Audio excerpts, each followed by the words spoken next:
satisfacción de dar inicio a este ciclo de jornadas de capacitación en la materia de género y vulnerabilidades en materia de derechos humanos. Desde la asociación nosotros consideramos que para que el servicio de justicia pueda asegurar que las personas accedan a ese servicio en condiciones de igualdad, es imprescindible una capacitación seria, constante, profunda en la materia de género. Esta capacitación nos tiene que permitir revisar nuestros propios estereotipos acerca del género y también acerca de otros grupos vulnerables. Entonces, en este desafío de capacitación, también consideramos que no solamente tiene que abarcar a la judicatura, a la función judicial, sino a todas las personas que cumplen funciones en el Poder Judicial. Por eso es que esta actividad quisimos hacerla abierta no solamente para la judicatura y la función judicial, sino también para la abogacía, para los integrantes de los equipos técnicos interdisciplinarios, para profesionales de la psicología, de la psiquiatría, de la psicopedagogía, también para trabajadores y trabajadoras sociales, y por qué no también la pensamos para estudiantes del derecho. Entonces, con este objetivo de capacitarnos, y por iniciativa, una vez más, del doctor Tortul, él es uno de los integrantes más activo y creativo de nuestra Comisión de Género, él ha sido el verdadero motor de esta actividad, también con el equipo de trabajo que conformamos en la comisión, ya desde la integración del Consejo Directivo anterior, hemos decidido llevar esta vez una capacitación que no solamente tenga una mirada puesta en el género, sino que abordemos el género desde una mirada interseccional.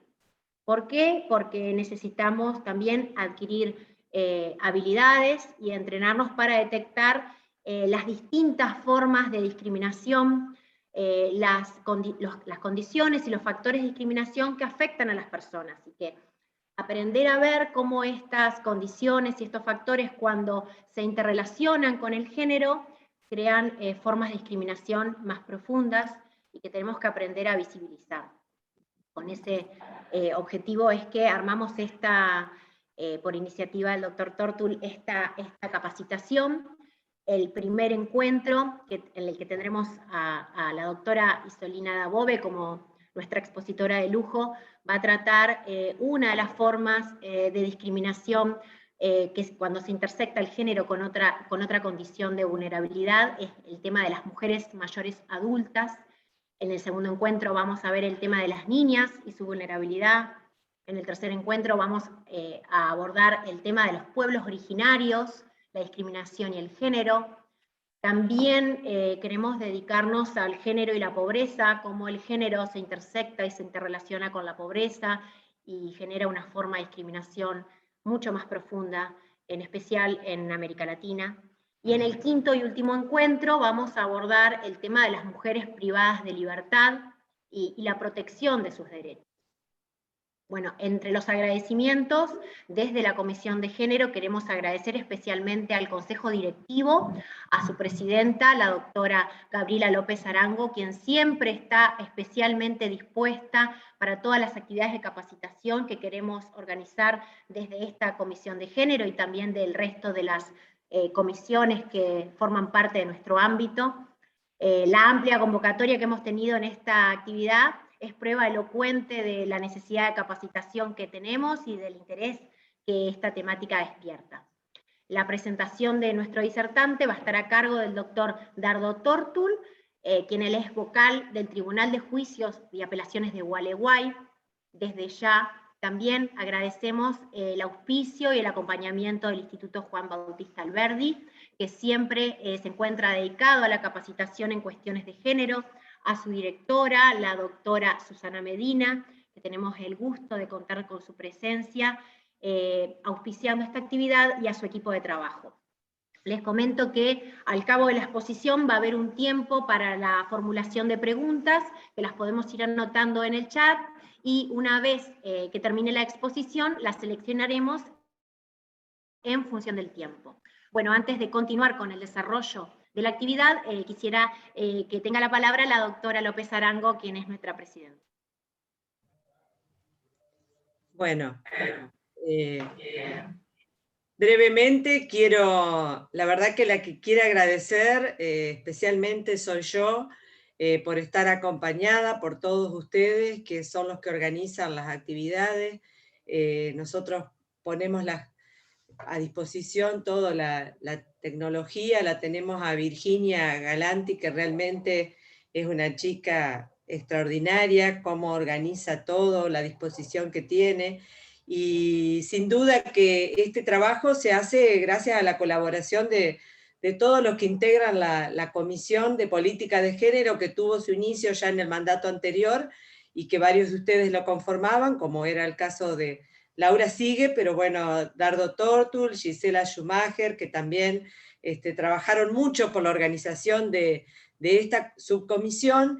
Nos agarró la pandemia el año pasado y no obstante ello se pudieron seguir haciendo actividades, y la de este año me parece extraordinaria. Realmente, Dardo, te tengo que agradecer enormemente. Bueno, te tengo un cariño enorme, te extraño. Igualmente. Que no nos estamos viendo ahora tanto, pero realmente ha sido, y la prueba está en la convocatoria que ha tenido. Por supuesto, también quiero agradecer la presencia de la doctora Susana Medina, que es una amiga, una asociada amiga, y con la que compartimos muchas actividades, y estamos realizando ahora un curso de ética también en conjunto con el Instituto Alberdi. Así que por supuesto nos produce mucha alegría, Susana, que estés compartiendo este momento con nosotros, y te dejo para que saludes a esta gran cantidad de asistentes que tenemos en esta actividad virtual. Bueno, muchísimas gracias, muy buenas tardes. Es para mí realmente un honor participar de esta importante actividad de capacitación sobre género y vulnerabilidades y la cuestión de los derechos humanos de las mujeres, que va a abordar hoy la prestigiosa investigadora y docente Isolina Dabove.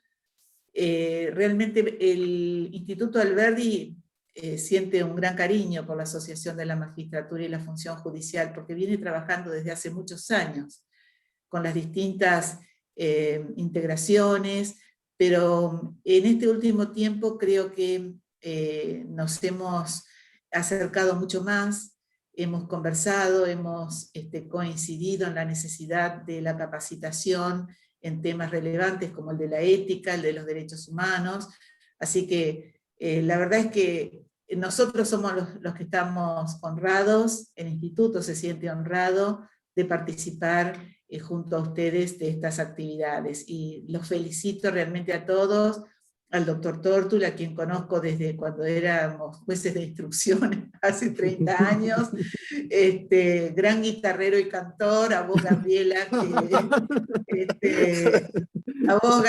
que has trabajado tanto intensamente, realmente con un compromiso muy loable y destacable, y por supuesto a Laura Soaje, a Gisela Schumacher, a todos quienes de alguna u otra manera ponen su granito de arena para llevar adelante la asociación a la cual también pertenezco. Y por supuesto también a Virginia Galanti y a todos y cada uno de ustedes. Muchísimas gracias, éxitos que les cuento que lo van a tener. Y bueno, y quedo atenta para escuchar y para aprender, todos los días se aprende algo. Un abrazo para todos.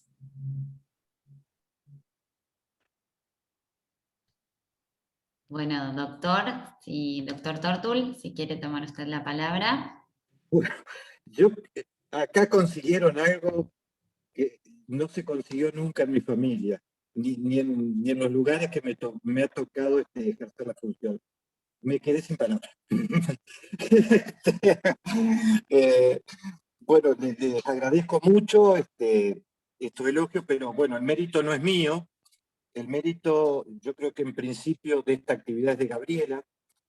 Gabriela, como bien lo comentábamos un poco en la charla informal previa, nos dio este espacio. Es como que su presidencia irrumpió de alguna manera, y lo digo en el buen sentido de la palabra, generando espacios de discusión importantes desde la ética judicial, la independencia del Poder Judicial y, por supuesto, el género. buscando no ser solamente que la asociación fuera espectadora, sino que fuera también protagonista, y eso es un valor importantísimo. Quiero, bueno, agradecerle a ella, hacer extensiva el agradecimiento también al Instituto Alberdi, en la persona de Susana, que como verán no sabe nada de música, porque si me ponderó como cantor no sabe nada de música, pese a Susana que tenés muchos amigos músicos,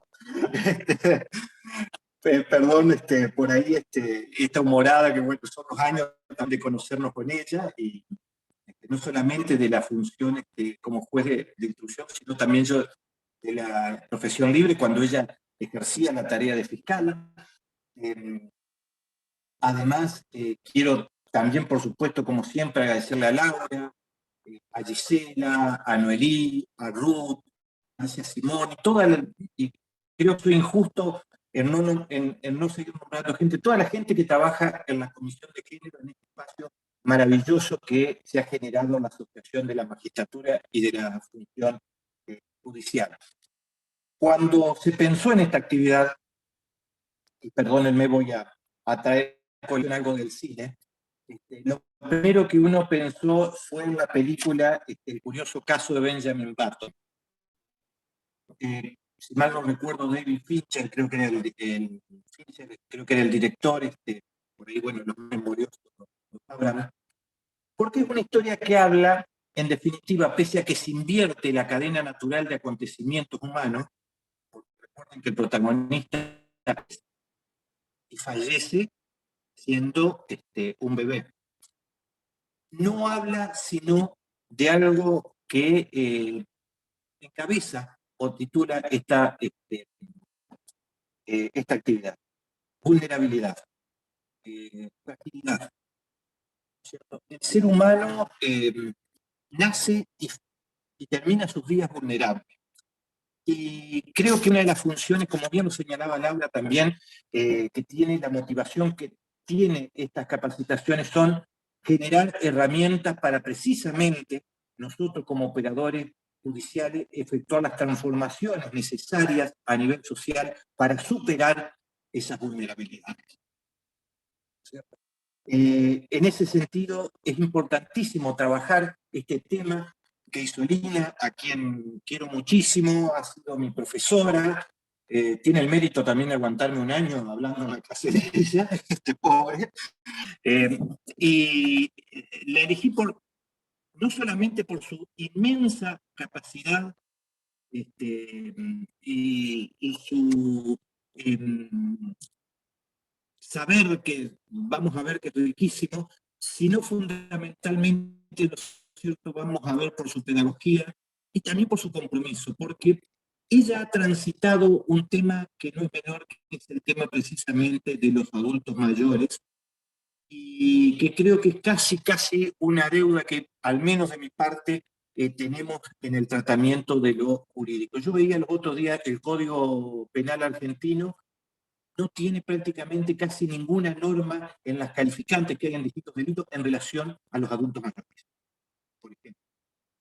Sí hay del descampado, sí hay una cantidad de calificantes de otro estilo, pero no nada, ni una palabra referida a los adultos mayores del Código Penal argentino. No hay una protección especial al adulto mayor. Es decir, ahí tenemos una deuda. Por eso también nos pareció a quienes conformamos parte de la Comisión de Género que debía ser el tema madre con el cual, al estilo Benjamin Button, comenzar este ciclo de conferencias. Isolina, como nosotros veremos, es abogada, se recibió en la Universidad Nacional de Rosario, es investigadora principal del CONICET, es fundadora y profesora de Derecho de la Vejez de la Universidad Nacional de Rosario, es fundadora y directora de la Maestría en Derecho de la Vejez de la Universidad Nacional de Córdoba. Ha escrito, entre sus obras, por ejemplo, está Derecho de la Vejez, Fundamentos y Alcance, que ha sido declarado de interés por el Honorable Senado de la Nación, también escrito de derechos humanos de las personas mayores, justicia, protección internacional. Ha integrado la delegación argentina ante la OEA para la elaboración de la Convención Interamericana de Derechos de las Personas Mayores, hasta su aprobación. También vemos que Isolina ha participado en una gran cantidad de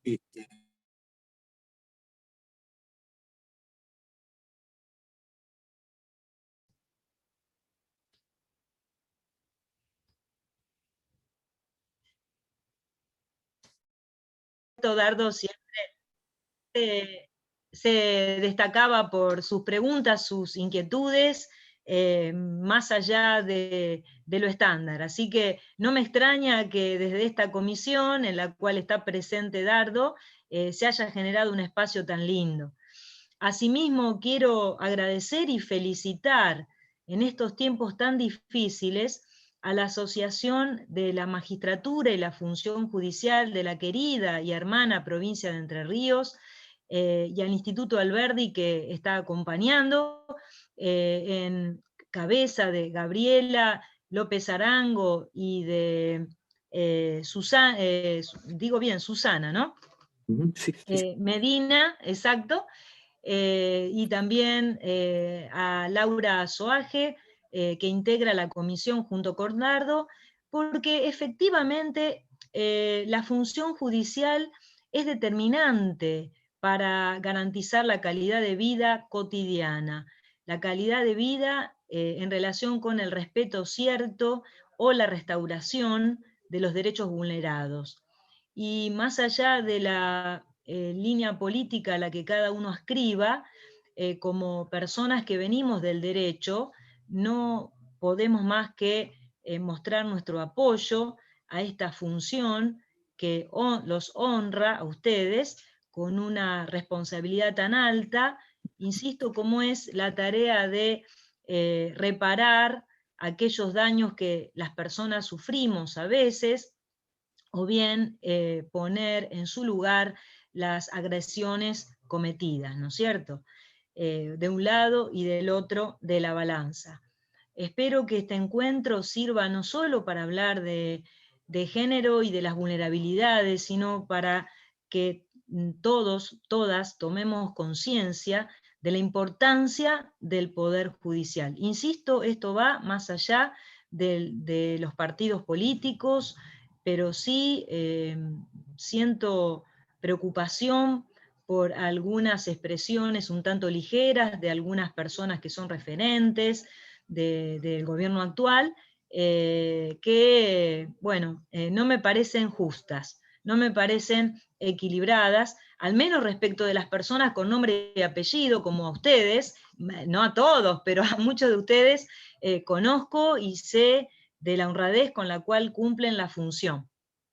Así que bueno, me sumo desde este lugar también a las palabras del doctor Ariel Ariza, que es el presidente de la FAM, que de alguna manera los nuclea a todos.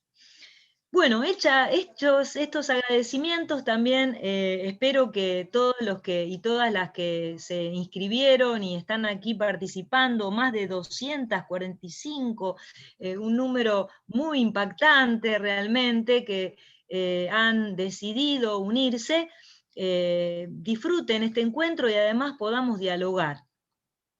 Voy a compartir con ustedes algunas reflexiones, voy a hablar unos, no sé, 20 minutos, media hora aproximadamente, pero me gustaría que a partir de eso desarrolláramos un diálogo, que transformemos esta exposición en una especie de conversatorio, como se suele denominar ahora a este tipo de encuentros. Y el eje principal, como ya fue anunciado, es la problemática de los derechos cuando somos viejas o viejos, en la vejez. ¿Qué nos pasa con el ejercicio de nuestros derechos y antes que eso, con el acceso a ser titulares? ¿Y qué nos pasa cuando estos derechos se vulneran? Y por otro lado, ¿cuáles son esas intersecciones, esos rasgos que caracterizan a una persona mayor y que inciden, que interactúan con el almanaque, ¿no? Con la edad que vamos alcanzando, entre las cuales un dato relevante lo ocupa las cuestiones de género. Vamos a ver entonces reflexiones en torno a esto. Para esta exposición, entonces, también se me ha pedido que aborde la protección constitucional de la vejez, pero con especial referencia a las mujeres mayores, y lo voy a circunscribir al derecho argentino, porque es una institución nacional la que hoy nos convoca. Para eso, para poder abordar esta protección constitucional de las mujeres mayores, en primer lugar me voy a referir, voy a describir un poco, a un proceso demográfico que he denominado gerontoglobalización, como parte del actual escenario social que compone el mundo jurídico y que ha sido hasta ahora bastante poco tratado, destratado y en muchos casos invisibilizado. En segundo término, me voy a referir específicamente a la cuestión de la feminización del envejecimiento poblacional, porque adelanto muchos casilleros para señalar que efectivamente las mujeres, caballeros, vivimos más, y cada uno piensa en el refrán que quiera, pero las mujeres vivimos más, y esto genera ciertos condicionantes sociales y prejuicios que se han ido generando a lo largo de la historia de la humanidad, en Occidente, pero también en Oriente, impidiendo el ejercicio de derechos de manera plena a las mujeres mayores, en igualdad de condiciones que todas las demás personas.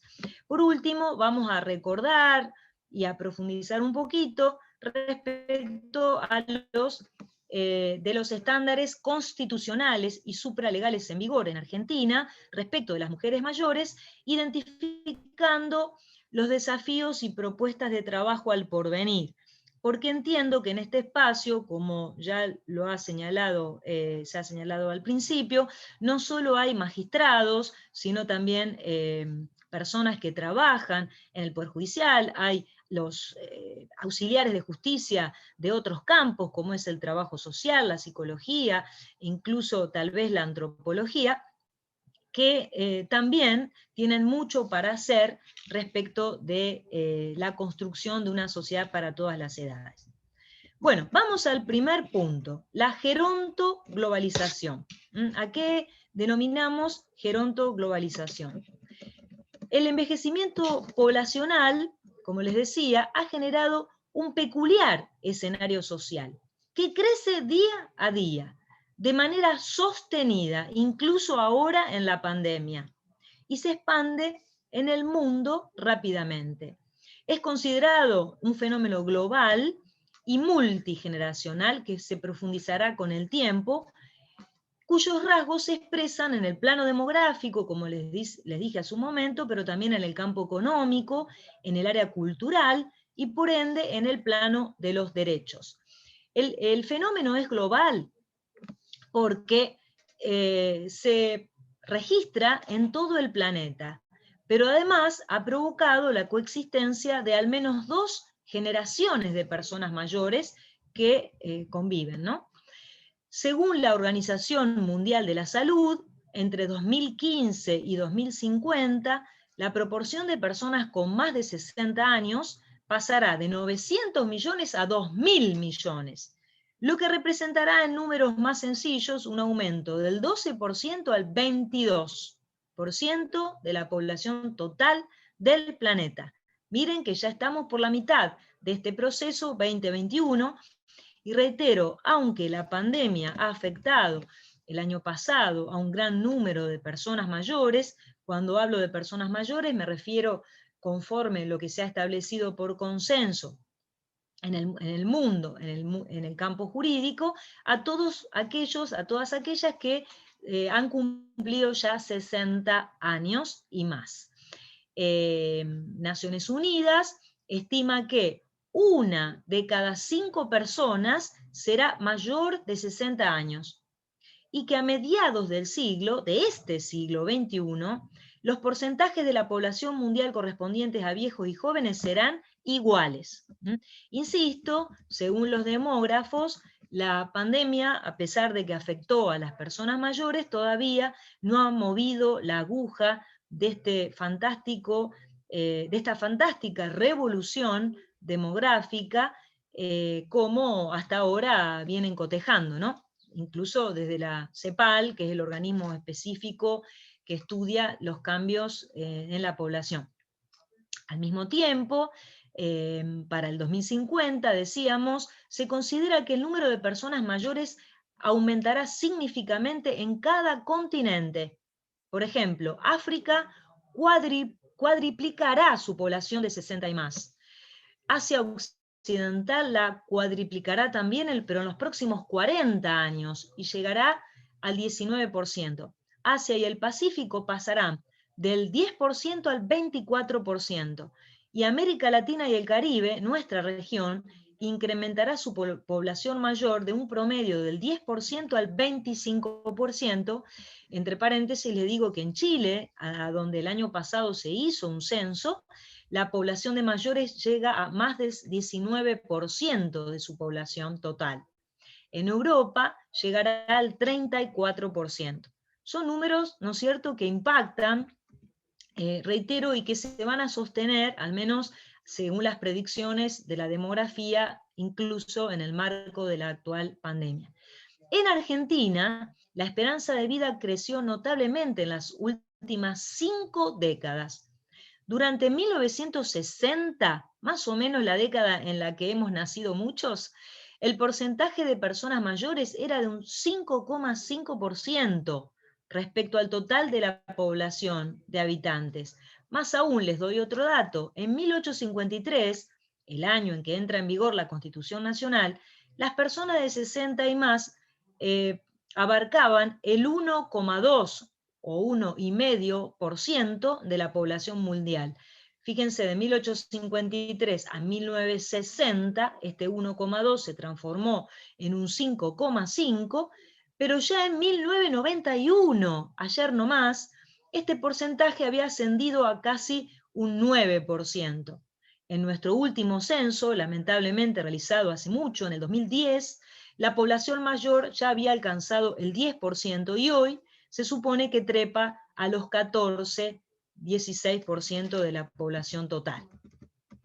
Bueno, estos números sirven para tomar conciencia global de este fenómeno que, como digo, no solo registra la posibilidad de vivir muchos años, sino también la coexistencia de al menos 2 generaciones de personas mayores, es decir, padres, madres que tienen 80, 90 años, que conviven con hijos o hijas de 60 y más años.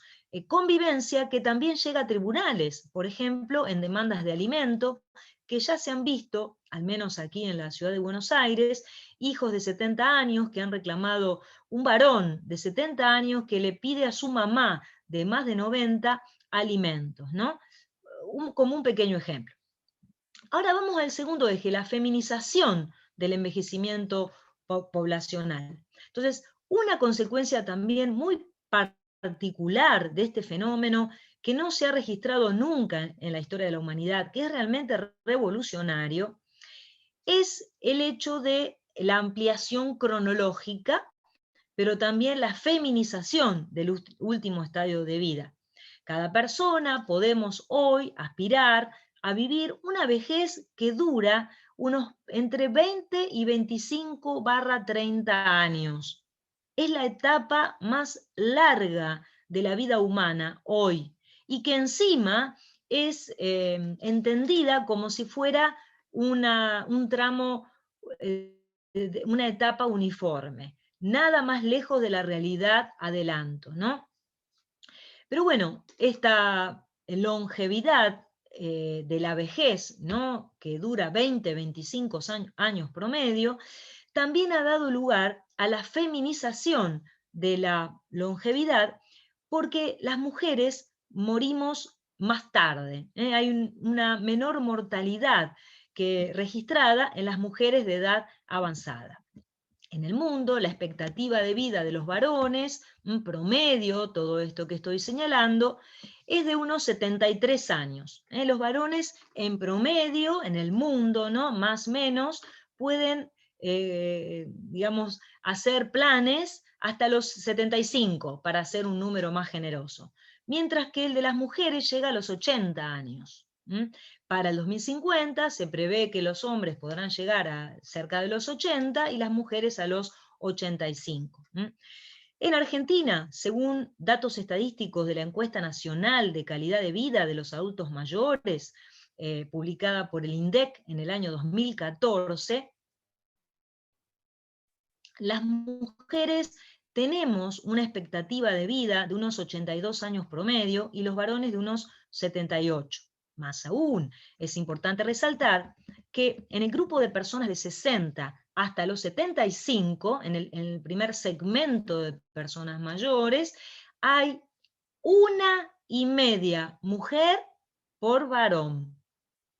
Mientras que en el segundo grupo, en el de las personas de 75 y más años, hay 2 mujeres por cada varón. 2 mujeres por cada varón. Muy bien, ¿qué consecuencias culturales trae esto y cómo incide en el mundo jurídico? Vamos entonces al tercer punto.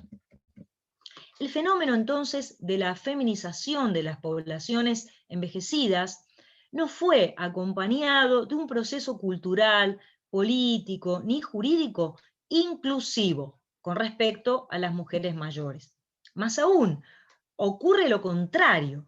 Hay cada vez más mujeres mayores que, acorraladas por los cánones culturales patriarcales en los cuales nacieron, en los cuales se formaron y desarrollaron sus vidas hasta llegar hoy a la vejez, hay quienes incluso se muestran mujeres mayores totalmente autoconvencidas acerca de la imposibilidad de conducirse de otra manera.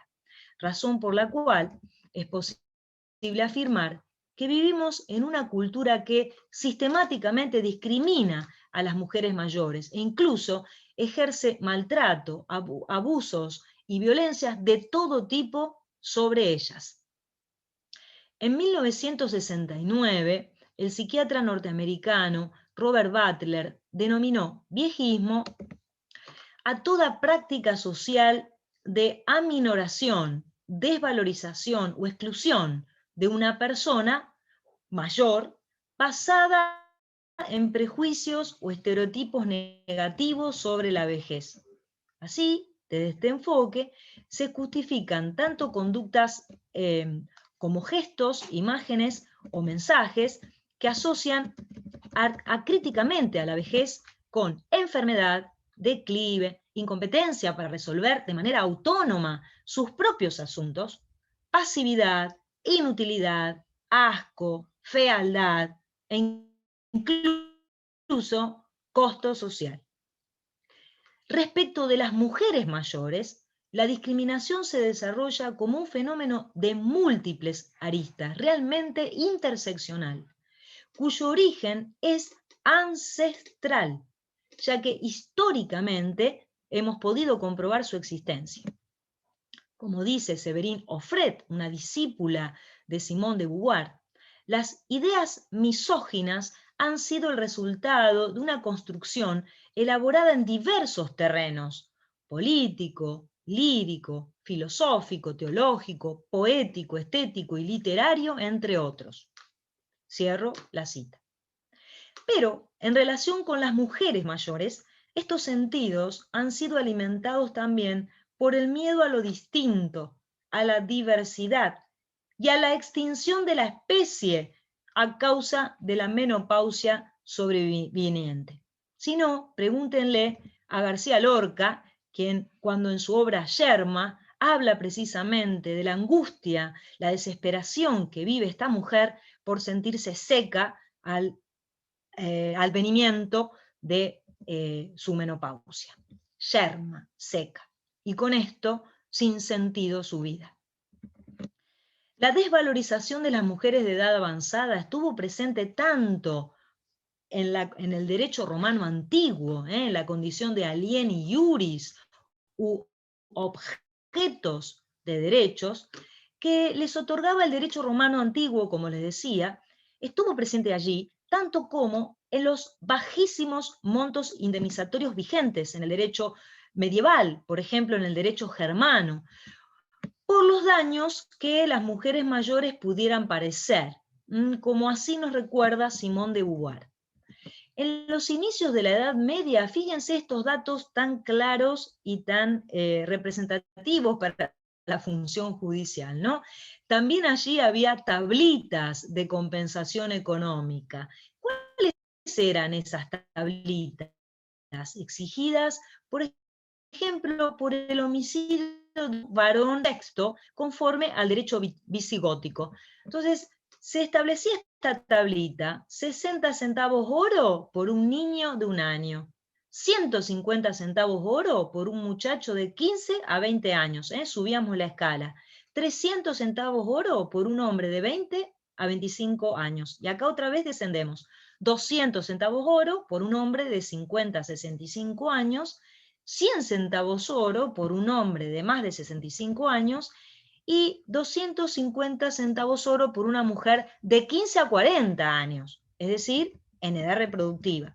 Pero 200 centavos por una mujer de 40 a 60 años. Después de los 60 ya no valíamos nada, o quizás no había mujeres que llegaran a esa edad. Otro ejemplo de esta época, más dramático, el derecho burgundio. Las sumas eran 300 centavos oro entre 20 y 50 años, 200 entre 50 y 65 años, y 150 centavos oro después de los 65, acá sin discriminar varones o mujeres.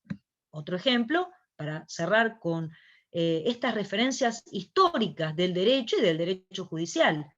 Entre los francos, por el homicidio de una mujer embarazada o madre de familia, había que pagar una compensación 3 veces mayor que la del precio del varón, hasta la menopausia, nada más. Quien matase a una mujer joven y libre, en edad de procrear, tenía que pagar, por ejemplo, 600 sueldos. Mientras que si la mujer moría después de la menopausia, solo tenía que abonar 200. Si se la hería estando embarazada y moría, correspondían 700 sueldos de multa. Pero se reducía a 100 si el niño moría a consecuencia del aborto consiguiente. Entonces, fíjense cómo acá estos números claramente nos muestran la mediatización de las mujeres como garantes de la supervivencia de la especie, ¿no? El hecho de poder engendrar, llevar adelante un embarazo y parir, llevar adelante a buen término el nacimiento de alguien. Así entonces podemos concluir que es la función reproductiva de las mujeres la que marcaba la diferencia en la cotización. Ahora, esta desvalorización jurídica también quedó puesta de manifiesto en la edad moderna, ya un poco más avanzado en el tiempo, entre los siglos XV al XVIII, en la asociación acrítica de las mujeres más viejas locas, alcahuetas, eficazmente instalada no solo por la gente común, sino por filósofos, artistas, literatos y juristas. Entre las imágenes más descarnadas se encuentran los escritos o las imágenes que nos ha dejado Erasmo de Róterdam en El elogio de la locura, quien logra sintetizar estos prejuicios renacentistas. Por ejemplo, leo un pequeño fragmento. Mucho más gracioso es ver a ciertas ancianas que apenas pueden con el peso de sus años y semejan cadáveres que se diría han vuelto del infierno. Van diciendo siempre, y según dicen los griegos, como cabras en celo, buscan a gran precio conquistar a algún joven faón. Fíjense que esto no es nuevo, no es posmoderno, esto de que las viejas están con jovencitos. Y a este fin, dice Erasmo, maquillan exageradamente su cara, no se apartan nunca del espejo, depilan el monte de Venus, hacen ostentaciones de sus pechos lacios y ajados, con voz trémula e insinuante, tratan de hacer revivir una pasión que se extingue, beben, bailan entre las jovencitas y hasta escriben pequeñas cartas de amor. Más adelante, con esto cierro la cita de Erasmo, todos se ríen de estas cosas, como tonterías supinas que son, pero mientras tanto, estas ancianas viven satisfechas y contentas, nadan en delicias, la vida es pura miel y me deben a mí su felicidad, ¿no? A la locura. Un poco más adelante, en el cierre ya de la Edad Moderna, el iluminismo también nos ha legado registros de esta devaluación cultural que impactan en el derecho. Un texto muy representativo es el de Sor Juana Inés de la Cruz, el famoso soneto 148, cuando dice, muy rapidito, goza sin temor de lado el curso breve de tu edad lozana, pues no podrá la muerte de mañana quitarte lo que hubieras hoy gozado. Y aunque llega la muerte presurosa y tu fragante vida se te aleja, no sientas el morir tan bella y moza. Mira que la experiencia te aconseja que es fortuna morirte siendo hermosa y no ver el ultraje de ser vieja. Tal vez Marilyn Monroe leyó estos versos de Sor Juana y tal vez, si es verdad la hipótesis de su suicidio, quizás no lo hizo para no ver el ultraje de ser vieja. ¿Cómo sería Marilyn vieja, no? Por último, sin irnos tan lejos en la literatura y en la historia, en nuestro tiempo, esta misma imagen de desvalorización de las mujeres mayores la vemos registrada en una canción popular, ni más ni menos que de la queridísima María Elena Walsh, y que fue escrita en 1962, seguramente todos recuerdan, cuando dice que Manuelita una vez se enamoró de un tortugo que pasó, pero dijo, ¿qué podré yo hacer? Vieja no me va a querer. En Europa, con paciencia, me podrán embellecer. Esta canción que repetimos tanto, ¿no? Vieja no me va a querer. Y que la impulsó a la pobre tortuga, que es una metáfora, por supuesto, de la condición femenina, a hacer un viaje atroz, del cual volvió igual, ¿no? Recuerden la letra. Así pues, con todas estas representaciones sociales de las mujeres mayores, ¿cómo no esperar sino prácticas discriminatorias, abusivas o violentas hacia las mujeres mayores? ¿Cómo no identificar patriarcalismos enclavados en el corazón mismo de esas prácticas viejistas? Vamos a detenernos ahora en un cuarto punto referido a la discriminación interseccional en relación con la pandemia actual. Sabemos que pestes hubo muchas a lo largo de la historia de la humanidad. Algunos la asocian al desarrollo tecnológico y al capitalismo, otros a la falta de educación y de políticas de prevención. A veces las pestes han afectado a jóvenes, como ocurrió en el Renacimiento, en otras a niños o adultos saludables, e incluso animales, como ocurrió con la fiebre amarilla. Pero sabemos que este COVID, como venimos señalando, ha afectado de una manera más agresiva a las personas mayores que padecen enfermedades de base, ¿no? O con sistemas inmunes que se han vuelto frágiles. Pero este delicado escenario pandémico permitió poner blanco sobre negro en relación con los viejismos más intensos y estos prejuicios ancestrales que venimos mencionando en el punto anterior respecto de la vejez ganada y también respecto de las mujeres mayores. Así, por ejemplo, hemos visto con mucha perplejidad cómo en algunos países se ha elegido privilegiar a las niñas, niños y adolescentes, o a jóvenes y adultas y adultos, para otorgarles esa última cama o ese último respirador y dejar morir a las personas mayores sin ningún tipo de cuidado ni contención, sin siquiera permitirles despedirse de sus seres queridos por miedo a ampliar la red de infectados. Pero entre los estragos más relevantes que hemos ido cotejando, cabe destacar los hechos específicos de abuso, maltrato y violencia hacia las mujeres mayores, que poco a poco están dejando de ser invisibles, incluso en el campo del Poder Judicial de nuestro país. Las mujeres mayores y en general, las personas mayores en general, las mujeres en particular, viven situaciones de violencia física, psicológica, sexual, económica y patrimonial en sus hogares, en instituciones de cuidado de largo plazo, y en la sociedad en general. A nivel mundial, otro dato estadístico que puede servir de interés, entre el 4 y el 6% de la población de personas mayores ha experimentado algún tipo de abuso, y se estima que 1 de cada 10 experimenta abuso mensual. En cada mes hay una persona mayor que ha sido abusada. Y durante la pandemia ha crecido el registro de este flagelo. Así, por ejemplo, en Argentina, la Oficina de Violencia Doméstica de la Corte Nuestra de la Nación informó que durante el primer trimestre del 2020, el 6% de las víctimas fueron personas mayores. Por otro lado, el informe del programa Proteger, destinado a la lucha contra la violencia en la vejez de la ciudad de Buenos Aires, señaló que el 80% de los casos atendidos en la pandemia durante el 2020 fueron planteados por mujeres y el 20% por varones. Los principales perpetradores de estos hechos de violencia han sido los propios hijos de las víctimas, entre los cuales la mayoría son hijos varones de mediana edad, desocupados, con antecedentes de violencia y convivientes con la adulta mayor. El segundo lugar lo ocupa el cónyuge o la pareja.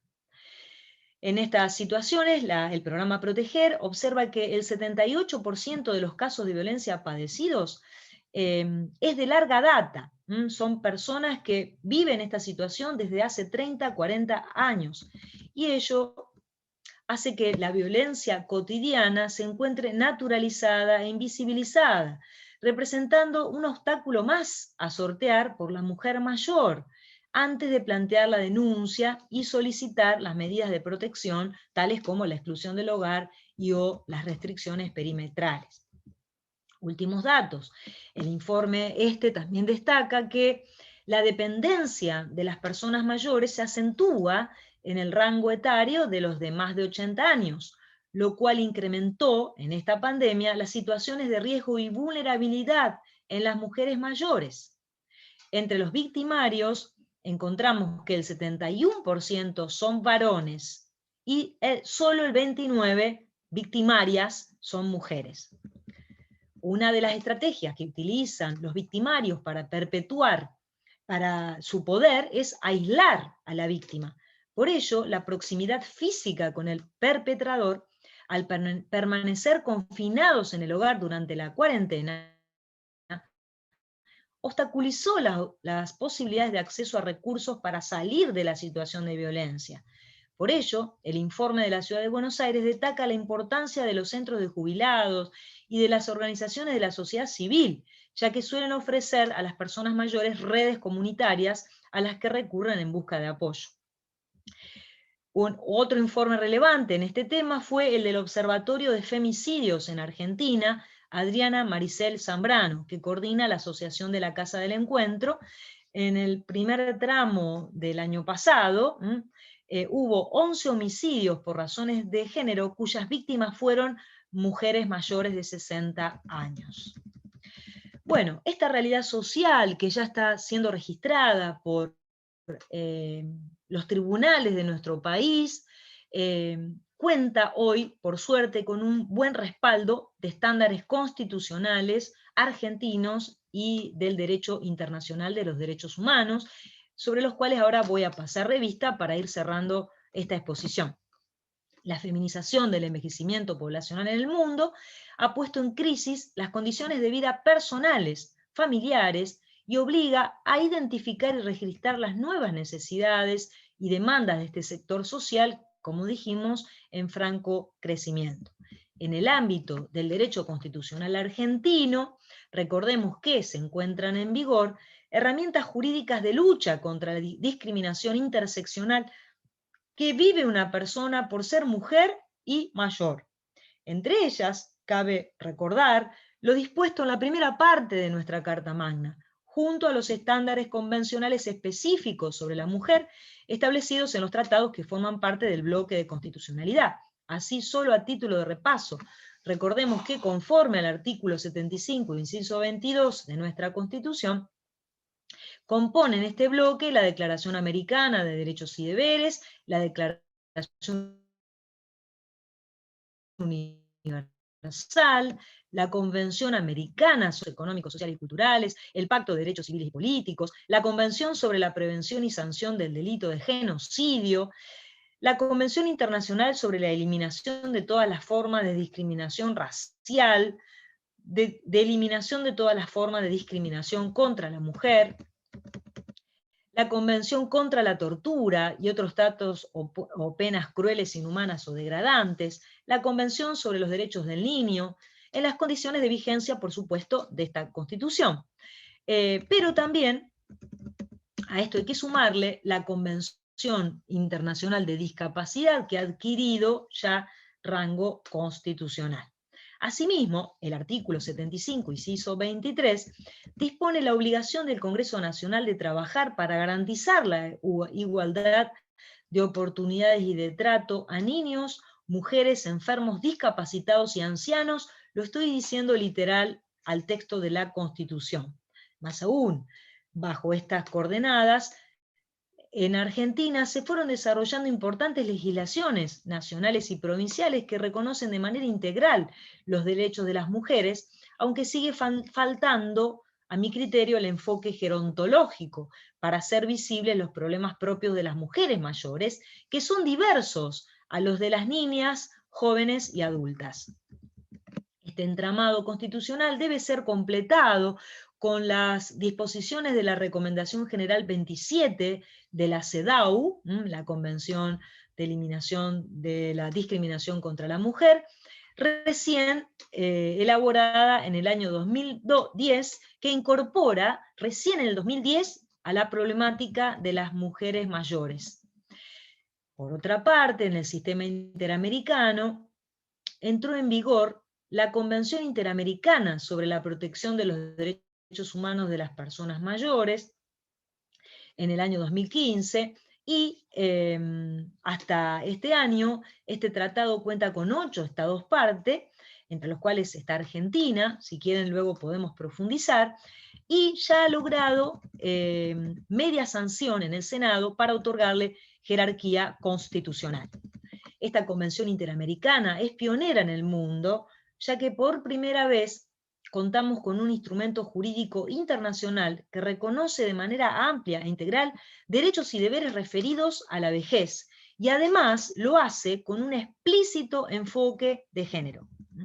El preámbulo señala que los estados reafirman la universalidad, indivisibilidad, interdependencia e interrelación de todos los derechos humanos, y que deben trabajar activamente la incorporación de la perspectiva de género en todas las políticas y programas dirigidos a hacer efectivos los derechos de la persona mayor, destacando la necesidad de eliminar toda forma de discriminación. El artículo 2 establece un glosario de palabras claves, entre las cuales se encuentran la de abandono, cuidados paliativos, pero también discriminación múltiple, en donde ahí se alude a la exclusión o aminoración de derechos interseccional, entre otros. En el artículo 3, la Convención se refiere a los principios que orientan su interpretación y funcionamiento, entre los cuales el inciso L incluye la equidad e igualdad de género y enfoque de curso de vida. Lo reitera esto mismo en el artículo 4. Luego, a partir del artículo 5, ya la Convención desgrana todos los derechos específicos de las personas mayores, entre los cuales, respecto a lo que nosotros hoy nos atañe, es muy importante el artículo 5, referido a la igualdad y no discriminación, cuando enfáticamente prohíbe toda discriminación por edad en la vejez e indica seguidamente que los Estados partes deberán desarrollar enfoques específicos en sus políticas, planes y legislaciones sobre envejecimiento y vejez en relación con la persona mayor en condición de vulnerabilidad y aquellas que son víctimas de discriminación múltiple, incluidas las mujeres, las personas con discapacidad, las personas de diversas orientaciones sexuales e identidades de género. Es muy enfática esta convención. Las personas migrantes, las personas en situación de pobreza o marginación social, los afrodescendientes y las personas pertenecientes a pueblos indígenas, las personas sin hogar, las personas privadas de libertad, las pertenecientes a pueblos tradicionales, las pertenecientes a grupos étnicos, raciales, nacionales, lingüísticos, religiosos y rurales, entre otros. Disculpen que me detuve a leer literal este artículo porque tiene que ver con todos los temas que ustedes van a ir transitando en este recorrido, así que sepan que en cada uno de estos apartados, incluso cuando hablen de niñez, pueden hacer conexión con la problemática de la vejez. Bueno, a modo de cierre de esta convención, solo ahora señalo muy sintéticamente que además del derecho a la igualdad y no discriminación, la Convención consagra el derecho a la vida y a la dignidad, a la independencia, a la autonomía, a la participación e integración comunitaria, a la seguridad y a una vida sin ningún tipo de violencia, a no ser sometido a tortura, ni a penas ni tratos inhumanos o degradantes, el derecho a expresar consentimiento libre e informado en el ámbito de la salud, a recibir cuidados de largo plazo, elegidos por la persona mayor, no impuestos por la familia, el derecho a la libertad personal, de expresión, el acceso a la información y circulación, el derecho a la nacionalidad, a la privacidad, intimidad, a la seguridad social, al trabajo, a la salud, a la educación, a la cultura, a la recreación, al esparcimiento y al deporte. También se reconoce el derecho a la propiedad, a la vivienda, a disfrutar de un medio ambiente adecuado, el derecho a la accesibilidad y movilidad personal, los derechos políticos, el derecho de reunión y de asociación, y además la Convención reconoce el derecho a igual, valga la redundancia, reconocimiento como persona ante la ley, en el artículo 30, en donde se replica palabra por palabra el artículo 12 de la Convención de Discapacidad, y también se refiere en el artículo 29 a los derechos y al deber del Estado de actuar de manera especial respecto de las personas mayores en situaciones de riesgo y emergencias humanitarias, como es el caso de la pandemia. Así que acá en este artículo 29 tenemos una gran herramienta de trabajo a la hora de restaurar derechos. Por último, la Convención consagra el derecho al acceso a una justicia que debe ser expedita y que deben promoverse en cada poder judicial los ajustes razonables para que la persona mayor pueda acceder a una solución justa en sus reclamos en un tiempo acorde con su expectativa de vida. Sobre todo, dice el artículo 31, si está en juego la vida por deterioros de la salud de esa persona mayor.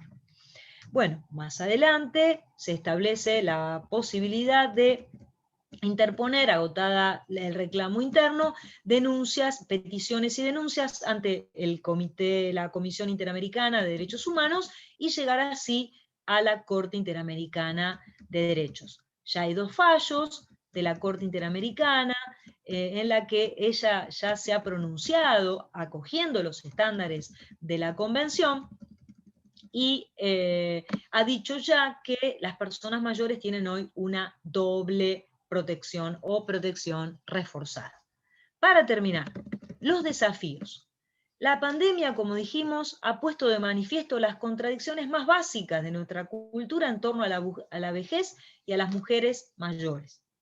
Vivimos en un mundo geronto globalizado, en cuyo seno las mujeres mayores somos clara mayoría, valga la redundancia. Sin embargo, al mismo tiempo, las personas mayores en general y las mujeres en particular seguimos siendo hoy población de riesgo.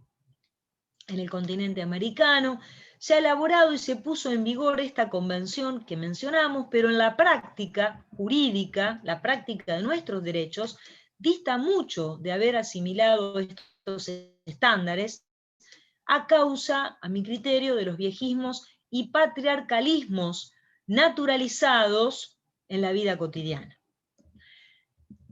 En el marco, entonces, de nuestro derecho actual, creo que los desafíos más relevantes, sobre los cuales las invito a pensar y a trabajar, son estos. Primero, la lucha contra los viejismos, la cultura anti-age, anti-edad, que es tan sensible, a la cual nosotras las mujeres somos tan sensibles, y la lucha contra la multidiscriminación, contra la mujer por edad, género, pobreza, menor nivel educativo y cultural, por su diversidad étnica o religiosa.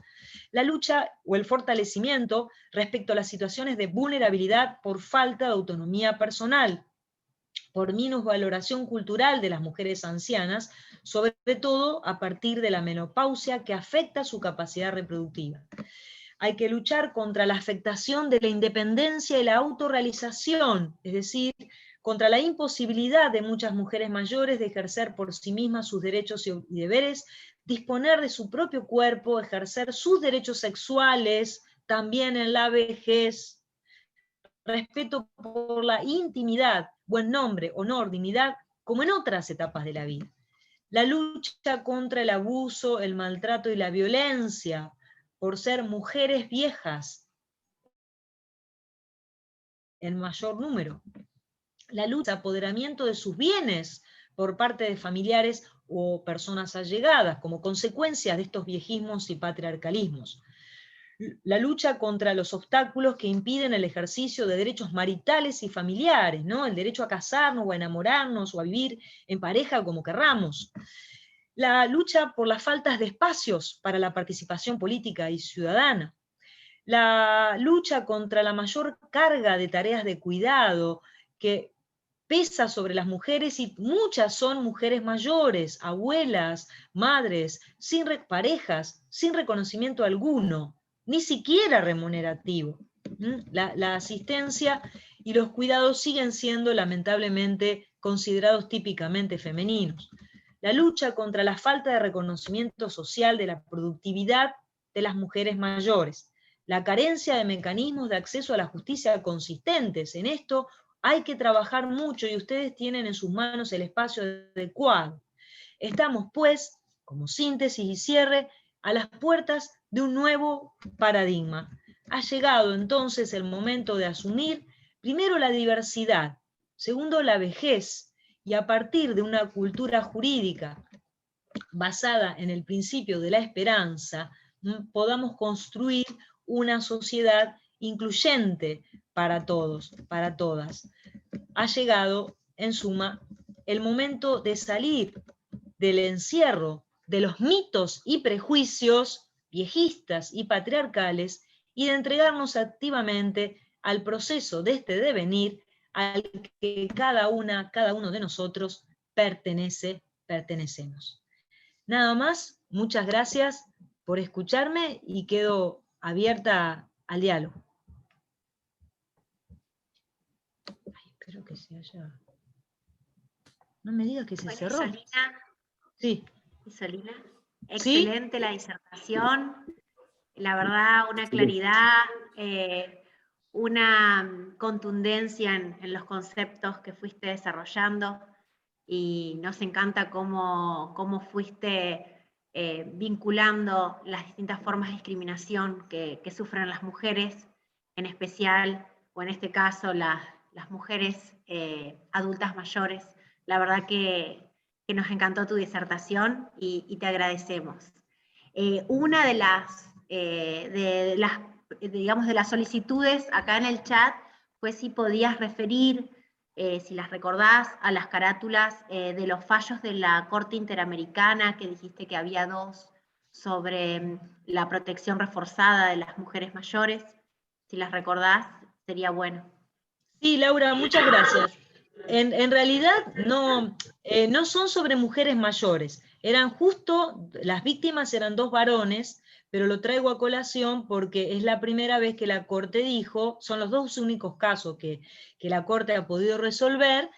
Bueno, tocó que sean 2 varones, pero en este caso viene a cuento. El primer fallo de la Corte Interamericana es el caso Poblete Vilches contra Chile. Y es del 8 de marzo de 2018. Y el segundo caso es del 6 de marzo de 2019, es Muelle Flores contra Perú. El primer caso, en ambos casos, los hechos habían ocurrido mucho antes que la entrada en vigor de la Convención Interamericana. Sin embargo, mostrando un compromiso muy claro y muy contundente con la Convención Interamericana de Derechos de las Personas Mayores, los jueces de la Corte introducen los estándares de la Convención Interamericana a título interpretativo, ¿no? Como en la argumentación, en los fundamentos del fallo, van haciendo alusión a la idea fuerza respecto a que hoy las personas mayores en general tienen una protección reforzada o doble protección. ¿Por qué? Por los tratados de derechos humanos generales, ¿no? Más este tratado específico, razón por la cual hay que prestar mucha más atención. El primer caso, muy rapidito nada más les cuento, se trató de un caso de mala praxis seguida de muerte. El señor Vinicius tenía unos 74 años más o menos, se descompone, va al hospital de Santiago de Chile, lo atienden, lo hacen ir y venir varias veces, termina muriéndose. La familia inicia una investigación de la cual se desarrolló un proceso judicial que concluye y que va a la comisión y luego va a la corte. Ahí se demostró que hubo mala praxis, se atentó contra el derecho a la asistencia sanitaria, pero también el derecho a la vida, y además se había vulnerado el consentimiento informado, porque le habían hecho firmar a la familia un permiso para hacerle ciertas prácticas a don Vinicius. Primero no se lo dijeron al señor, y segundo, se lo dijeron a la familia, digamos, sin explicarle exactamente en qué consistía. Era una familia de bajo nivel educativo, bajos recursos, y firmó cualquier cosa esa familia. Y entonces también se debatió eso, ¿no? Y se debatió si el derecho a la asistencia sanitaria era de cumplimiento progresivo o si había un piso mínimo, y cuál sería ese piso mínimo. Y ahí la Corte por primera vez dijo con todas las letras algo que ya venía desarrollando más tímidamente en fallos anteriores, pero ahí es enfática y dice que el derecho a la asistencia sanitaria es de cumplimiento obligatorio en cuanto a la universalidad, la accesibilidad, la rapidez, la idoneidad, son todas características que sí o sí todos los estados deben cumplir. No están sujetos a las reglas de los DESCA, ¿no? de progresividad, sino que ese es un piso mínimo totalmente exigible, que había sido violado en este caso. Y ahí es cuando, sobre todo el voto de Ferrer MacGregor, quien es el que lleva la voz cantante en la argumentación en los 2 casos, dice con todas las letras que además se había vulnerado derechos de un colectivo, de una persona que formaba parte de este colectivo de doble protección. Y el otro, Muelle Flores, es un caso más de condena a Perú por vulneración del derecho de acceso a las pensiones y jubilaciones, ¿no? Porque allá el sistema está privatizado todavía, y además se condena también a Perú por la demora excesiva en el acceso, en la tramitación de la causa en realidad, porque él al acceso accedió rápido. Muelle Flores, don Oscar Muelle Flores, que terminó además discapacitado, fue tremendo, estuvo como más de 20 años luchando, y entonces también se condenó a Perú por vulneración de los tiempos procesales en relación a una persona que no solo era mayor, sino que además su salud se vio deteriorada. Y gracias a eso, Perú, les cuento porque ustedes vienen del Poder Judicial, ¿no? Les puede interesar mucho. Trabajó varios años atrás en el desarrollo de un protocolo de acceso a la justicia y de aceleración de las causas judiciales a través de una alerta informática que se inauguró este año y la Corte de Perú tuvo la amabilidad de invitarme, los acompañé, me pareció muy, muy feliz iniciativa. Y bueno, a través de una programación informática, todos los casos que ingresan, Perú tiene un sistema uniforme procesal, ¿no es cierto? Es unitario, es diferente a nosotros. Pero bueno, no importa, ustedes lo podrían aplicar dentro de la provincia de Entre Ríos. Digamos, organizar informáticamente un mecanismo de modo tal que cada expediente que ingresa, en donde entre las partes haya una persona mayor, se enciende una alarma dentro del sistema informático del Poder Judicial para su tramitación, que a su vez después se expresa en papel, ¿no es cierto? Y esto obliga a los funcionarios a ir más rapidito, ¿no? A ponerlo primero en la pila, incluso a los jueces de la Corte, que no podrían dejar durmiendo los fallos. Un sistema parecido fue implementado bastantes años atrás en Costa Rica, por la Corte Suprema de Costa Rica, y aquí en Argentina, un protocolo de actuación judicial, pero no alerta informático, sino actitudinal. El primero que se implementó fue en la provincia de Córdoba, por el Tribunal Superior de allí, y el segundo fue el de Corrientes, el Tribunal Superior de Corrientes. Pero son dos protocolos actitudinales. Por otro lado, en este momento estamos trabajando, el equipo de la UBA que dirijo, con el Ministerio Público Fiscal, federal, ¿no? El Ministerio Público Fiscal, para elaborar un protocolo de actuación en lo posible que una las dos características, el sistema de alarma y el actitudinal, ¿no es cierto? ¿Cómo deben los empleados tratar a las personas mayores o cómo deben aconsejar a los profesionales que se acercan con casos referidos a personas mayores? En fin, es una ardua tarea, ya que todavía no tenemos una ley Micaela de gerontología. Bueno, estamos trabajando de esta manera. Bueno, me extendí un poco, pero me pareció que podía ser de interés esta información. Gracias, Isolina. Continúo con las preguntas, después los que quieran también hacerlas en forma oral directamente lo pueden hacer, siempre obviamente con el tiempo que tenemos. Acá Ludmila Smith, creo que está bien dicho así, dice, ¿qué opinión le merece la discriminación y violencia que provocan las nuevas herramientas tecnológicas a los adultos mayores en este nuevo contexto informatizado por la pandemia? Muy buena pregunta también. Miren, dos cosas, voy a tratar de ser breve. Primero, las personas mayores son el grupo actual, el grupo mayoritario de analfabetos digitales. No por culpa de ellos, sino por culpa de la falta de políticas públicas y de los viejismos, que impiden aceptar que una persona mayor pueda aprender. Todos creemos que porque fulana o fulano es vieja o viejo, ya no puede aprender, que tiene todos los cables pelados o cristalizados. Falso, es falso. Por supuesto que habrá que usar didácticas diferentes que a un adolescente o a una persona niña, pero hay muchísima gente que no solo ha aprendido, sino que sabe más de tecnología que yo misma.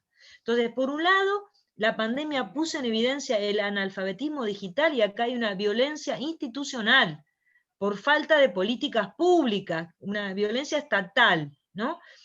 Y social, porque tampoco ha habido ONGs Hay muy pocas, hubo, pero muy pocas. Tampoco puedo decir que no hubo nada, porque yo he sido parte de algunos programas, pero no en la cantidad suficiente.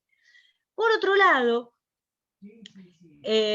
también ha ocurrido que en las redes sociales, ya sea en TikTok o en Instagram, sobre todo en las que manejan los adolescentes, ha sucedido dos cosas. Por un lado, ha habido muchos hashtags violentos contra las personas mayores en Estados Unidos, en Inglaterra fue clarito el año pasado, para presionarlas a esta generación a que rechace no vacunas, camas, terapias, etc. Y el hashtag en inglés decía Boomer Remover. Los boomers son los baby boomers, los que nacieron después de la Guerra Mundial del 45, que hoy tienen más de 70 años, entre 70 y 80. Hagan ustedes los cálculos. Remove, quiere decir, querido, salite quédate afuera, ¿no? Delete, borrate, porque si no me dejas a mí, que soy joven, divina y hermosa, sin cama, o sin posibilidad de recuperación, y la sociedad me necesita a mí, no a vos, vieja, que ya ni siquiera podés dar hijos, ni con inseminación artificial, ni con toda la tecnología del mundo. Por supuesto que todo esto que digo es una ironía, pero era literal que así eran las campañas. El otro fenómeno muy raro, hay que analizar, hay que estar alertas, es el de los jóvenes, o nietas, nietos, que suben a sus redes videitos de sus abuelos, abuelas, haciendo cosas graciosas para lograr mucha adhesión, ¿no? Lograr que en YouTube, sobre todo, empezar a cotizar como influencers, ¿no? Y, bueno, ganar dinero, porque sabemos que YouTube, cuantos más me gusta, más seguidores tengas, llega a un tope, que no sé bien el número, pero hay que tener creo que 1 millón, te empiezan a pagar, ¿no? Entonces hay ahí un mercado laboral, diríamos, o una fuente de ingreso que los jóvenes saben manejar muy bien. Y entonces allí la pregunta que se abre es si hay o no explotación de la imagen de las personas mayores. ¿Qué tipo de mensajes se transmiten, ¿no? Si esas personas que aparecen allí efectivamente dieron su consentimiento para estar allí. No se ponen en juego derechos personalísimos. Pero este es un fenómeno muy embrionario, muy nuevo. Conozco una periodista de Córdoba que está empezando a estudiarlo, pero bueno, lo traigo a colación por la pregunta. Entonces, el analfabetismo digital, o las redes en general, realmente han provocado fenómenos nuevísimos que quizás en breve van a llegar también a tribunales, ¿no? Gracias, Isolina. Una nueva pregunta, Claudia Laferrier. Desde su punto de vista, la discriminación de las personas adultas mayores, particularmente de las mujeres en el rol cultural de cuidadoras, ¿se visualiza en la promoción de demandas de restricción de capacidad cuando existen intereses económicos? También, muy buena pregunta. Miren, acá el género no importa. Lamentablemente, varones, mujeres, personas diversas sexualmente, aquellas pocas que llegan a la vejez. Yo me referí hoy a mujeres, ¿cierto? Pero la cuestión de género abarca a las personas trans, y en ese sentido también tengo que señalar que lamentablemente la expectativa de vida es muy baja. Apenas llegan a los 45 años promedio. Entonces hay muy pocas personas mayores trans, ¿no? Bueno, vuelvo. Lamentablemente, la amenaza de iniciar acciones judiciales de restricción a la capacidad jurídica pesa para todo tipo de persona mayor, sobre todo si esas personas mayores son muy, muy ricas, muy, muy poderosas, y tienen herederos que quieren hacerse con la herencia, ¿no? O sea que aquí, en este caso, las personas ricas son a veces más vulnerables que alguien que tiene poco o que no tiene nada, ¿no? Porque es más feroz la lucha. Pero un ejemplo muy clarito del uso, el uso abusivo de este derecho, de esta herramienta judicial, lo vivió alguien, una mujer, pero genial, divina, libre, súper rica, la más aristócrata de todos los aristócratas de Europa, la duquesa de Alba. No sé si la recordarán. Al final de su vida, ella quiso, digamos, formalizar con su último novio. Ella tenía más de 80, se puso de novia con un señor de 60 y pico, y dijo, me voy a casar con este señor. Bueno, ya tenía hecho testamento, imagínense todos los negocios que ya habrá tenido, negociaciones que habrá tenido con sus herederos. Sin embargo, sus futuros herederos la arrinconaron, la presionaron y le dijeron que no se podía casar sin antes hacerle firmar un contrato prenupcial a ese señor para que renuncie a cualquier herencia y, bueno, distribuir los bienes de determinada manera. Este señor aceptó, porque se ve que efectivamente la quería, la amaba a esta señora, ella también aceptó, y bueno, gracias a eso se casaron, y al poco tiempo ella falleció. Pero miren a qué nivel de indignidad, ¿no? Porque este señor evidentemente no estaba interesado por la plata, pero en fin. Otro caso, la dueña de L'Oréal. La dueña de L'Oréal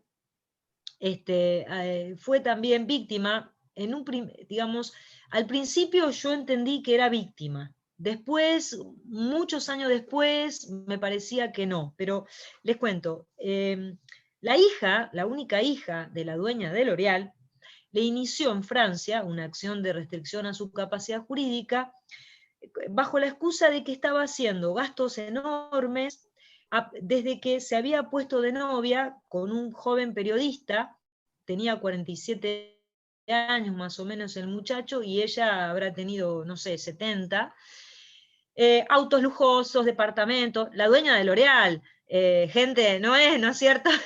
No somos nosotros, la dueña de un imperio.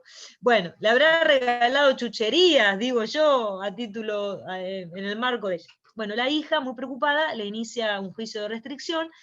Eso fue en el 2011 más o menos, después los medios dejaron de hablar, y más o menos en el 2017 o 16, en La Nación, me acuerdo, en el diario, lo leí en La Nación, salió la noticia que había fallecido y que había tenido Alzheimer. Entonces, bueno, en ese caso hay que ver si varios años atrás esta conducta era realmente riesgosa y la hija hizo lo que debía hacerse. Pero en una primera instancia a mí me olió a presión, ¿no? En fin, aquí en Argentina hay múltiples casos, muchos casos, pero por suerte los jueces están alertas y hay muchos fallos, hay una buena práctica judicial de analizar en profundidad cada caso, no solo por la Ley de Salud Mental y el nuevo Código, ya desde los 80 que vengo registrando estas buenas prácticas, e incluso rebajando la calificación, ¿no? Que antes era incapacitación o inhabilitación, llegando a inhabilitar en lugar de incapacitar en favor de la protección de la capacidad jurídica, y ahora con más razón. Así que aquí, lamentablemente, el género no afecta, pero bueno, las mujeres tenemos menos herramientas por todo lo que vimos antes, de defensa. Bueno, sigo formulando las preguntas, hay un montón y muy interesantes. También Dardo, que como es quien ha tenido la iniciativa, me pidió que pudiera hacerla en forma oral, así que bueno, él va a tener coronita esta vez. Como organizador. Pero continúo.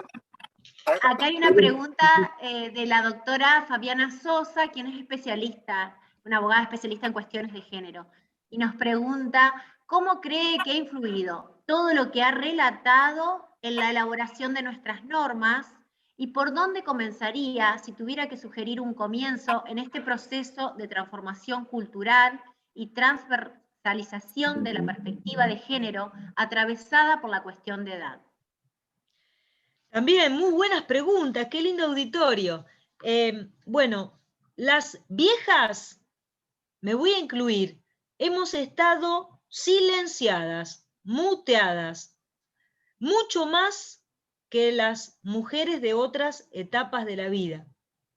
Las razones, algunas, poquitas, las hemos visto, algunas raíces. Y es tan así que incluso en los grupos feministas tampoco consideran la cuestión de las viejas, de las mujeres mayores. Recién ahora, muy lentamente, y desde la gerontología, desde el geroactivismo o gerofeminismo, se está empezando a hablar. Pero lo cierto es que, reitero, la lucha mundial por los derechos de las mujeres no visibilizó tampoco suficientemente. Así que, con más razón, menos lo han hecho las leyes, mucho menos. ¿Por dónde empezar? Por la Convención Interamericana de Derechos de las Personas Mayores como guía. Entonces, tenemos por suerte hoy una herramienta que tiene jerarquía supralegal. Acá me dicen no digas viejas. Sí, digo viejas, con admiración. Como hemos, miren, la palabra viejo o vieja es lo mismo que, pasa lo mismo que con la palabra homosexual, gay, o permítanme que lo diga llanamente, puto o puta. ¿Estamos? El orgullo gay nos mostró toda la lucha de este colectivo, justamente mostró que a las palabras hay que desdemonizarlas, no hay que demonizarlas, hay que deconstruirlas, hay que desembrujarlas. Y entonces utilizo esta expresión vieja y me incluyo, yo tengo 55, a mí me falta poco para los 60, porque hay que rescatarla. En una oportunidad, hace varios años atrás, en Córdoba, en el espacio Ilia, en una institución del gobierno provincial, hicimos un hermoso congreso que se llamaba Viejos, Viejas con Admiración, ¿no? Como para poner de manera provocativa estas. Y cierro este desvío señalando recordando al querido Negro Fontana Rosa, cuando en el Congreso de la Lengua, con todas las letras, dijo que las palabras no son malas, ¿no? Se refirió a las malas palabras. Los que son malos somos nosotros, los seres humanos, en todo caso, que hacemos un uso perverso del sentido de ciertas palabras. Pero bueno, vuelvo a la pregunta anterior. Entonces, nosotros contamos hoy en América, en todo el continente y en Argentina, con un tratado de derechos humanos que es columna vertebral, que tiene un enfoque de género y que es amplísimo, hace realmente un recorrido muy completo, como traté de sintetizarles recién. Entonces, para poder desarrollar cualquier programa de acción, cualquier programa educativo, cualquier actividad en la profesión, vayan a la Convención Interamericana. La encuentran por internet, está colgada en el Ministerio de Justicia de la Nación, una versión en lectura fácil, que después se las voy a mandar a Virginia y para que la compartan, que la pueden trabajar. Y además tiene su jerarquía supralegal. Y este año hay altas expectativas para que el diputado ya le dé la media sanción que falta e integre el bloque de constitucionalidad. Entonces, ¿por dónde empezar? Por ahí. ¿Es necesario una ley a la manera de Micaela? Sinceramente no, porque el artículo 32 de la Convención obliga a los estados a desarrollar programas de capacitación, concientización, todo lo que dice la ley Micaela en todas las instancias. Entonces lo que tenemos que hacer es aprenderla, masticarla, a incorporarla y utilizarla para trabajar. Esa sería la primera. Por último, he participado en el desarrollo de muchos proyectos de ley sobre vejez, pero bueno, no siempre los proyectos se van trabajando con la misma rapidez, pero sí les aseguro que al menos en los que pude elaborar, que fueron unos 13 proyectos de ley, desde el 2017 hasta ahora, para el Senado de la Nación, en todos había un enfoque de género, ¿no? Pero bueno, cuesta lograr consenso político, porque justamente de las viejas no se habla. Por eso insisto con este término. Discúlpenme si alguien se sintió ofendido, yo no es mi intención, ¿no es cierto? Tómenlo como lo estoy señalando. Bueno, muchas gracias. Otra pregunta ¿Qué opinión le merece que los delitos graves contra las mujeres vulnerables, niñas o ancianas, sean juzgados por jurados populares sin capacitación o formación con perspectiva de género? Bueno, el juicio por jurado es una deuda pendiente que tiene la Argentina, ¿no? Está previsto desde 1853. ¿Por qué nunca se implementó en general, más allá de la cuestión particular de la pregunta, ¿no? Bueno, quizás porque tomamos prestado flores de un jardín que no nos pertenecía, ¿no es cierto? Porque no era parte de nuestra idiosincrasia, me parece a mí, ¿no? Lo hemos copiado de la Constitución norteamericana y ahí quedó, ¿no? Muy bien, pero hay algunas jurisdicciones en donde, o algunos tipos en algunas materias en donde esto es posible. Ahora, supongamos que funciona como está previsto en la Constitución o cómo funciona en Estados Unidos, que es nuestro modelo en este punto. Bueno, el juicio por jurado, hasta donde yo sé, colabora en la construcción de una solución equitativa, justa, para ese caso, y le otorga al juez mejores herramientas en el sentido de que puede escuchar más voces, además de la de su propio tecnicismo y del equipo con el cual trabaje en ese tribunal. Entonces, es bueno este diálogo entre los técnicos, las técnicas, como es el caso de los jueces, con la gente común y corriente. A mí me parece que en principio es bueno. En principio, en líneas generales, es bueno que haya este intercambio. Pero también considero que la última palabra la tiene que tener la experta, la persona experta, no la gente común. Porque el sentido común no siempre nos lleva a soluciones justas. Por otro lado, también, entre los jurados, que pienso que por ahí va la pregunta, hay prejuicios. Por supuesto que hay viejismos, por supuesto que hay patriarcalismos, por supuesto que hay discapacitismos, niñismos, si quieren inventar estas palabras, o sea, discriminaciones en relación a todo esto. Y sí, pero en la medida en que vayamos poniendo estos temas sobre la mesa, vayamos instalándolos en los medios, en las escuelas, etc., todo esto irá cediendo, ¿no? Y quizás tengamos que vivir una transición. En principio, cierro, me parece buena la idea, pero la última palabra, me parece, siempre la tiene que tener alguien que sea garante, que intente ser imparcial, que intente ser objetivo, como es las personas que cumplen la función judicial. Muy bueno. Otra pregunta. ¿Podría dar su opinión sobre el derecho alimentario de un menor y el derecho de la persona mayor a disfrutar su último tramo de la vida sin alteraciones económicas?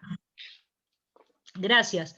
Me voy a tomar un matecito en homenaje a la tierra de la yerba mate. Bueno, miren, el derecho de alimentos es un derecho fundamental, ¿no? Antiquísimo, viene del derecho antiguo, romano, pero hoy tiene a su vez un carácter de derecho humano básico. Y este derecho nos compete a todas las personas. Por otro lado, el Código Civil y Comercial establece la responsabilidad subsidiaria de los abuelos respecto de sus nietos.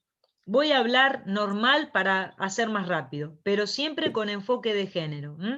O sea, tradúzcanlo al enfoque de género. Entonces, en este responsabilidad subsidiaria significa que los primeros obligados al pago de alimentos son los padres. Y si los padres no pudieran, recién ahí hay que averiguar si esos abuelos podrían llegar a suplir a los padres o complementar, lo que los padres no puedan pagar. Lo que no podemos hacer es que esos abuelos se queden sin su sustento por el hecho de tener que suministrarle alimento a los nietos. Allí, en una situación extrema estoy hablando, ¿no es cierto? No sería justo eso.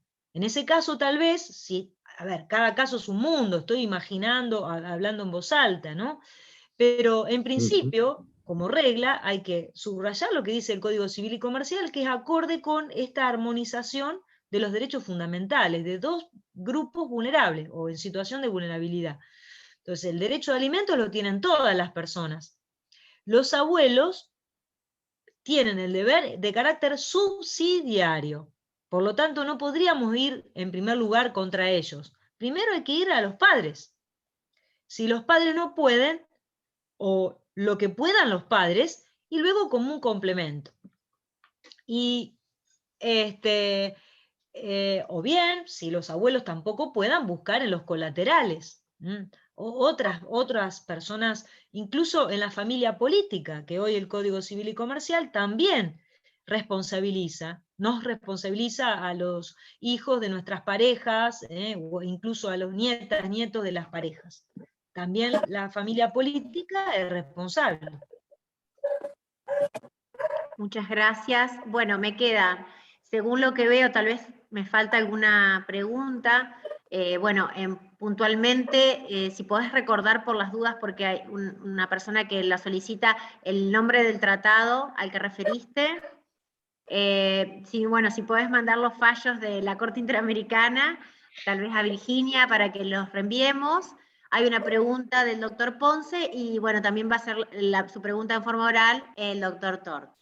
El doctor Ponce pregunta: actualmente se registran muchas personas adultas en situación de abandono, incluso de calle.